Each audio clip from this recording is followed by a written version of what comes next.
Hello hello good morning. बुधवार माने आमिष बार आमिष दिन टिके पखाल भात और माछ भजा हो गले तार आनंद कहले न सरे।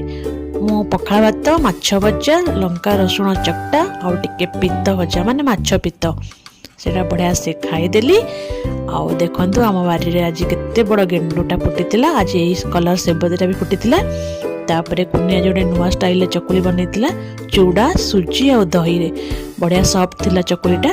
लंच बॉक्स रेडी करदेली चकुली आउ टिके बरा बुट आलूर बेसन तरकारी। आपन भी एमती चकुली बन खातु बहुत ही यम्मी लगे। तापरे मो सजबाज हो चलिली ड्यूटी।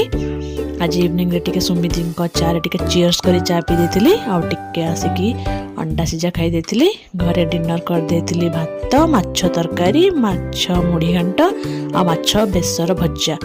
वीडियोटी भल लागले सब्सक्राइब करिवे।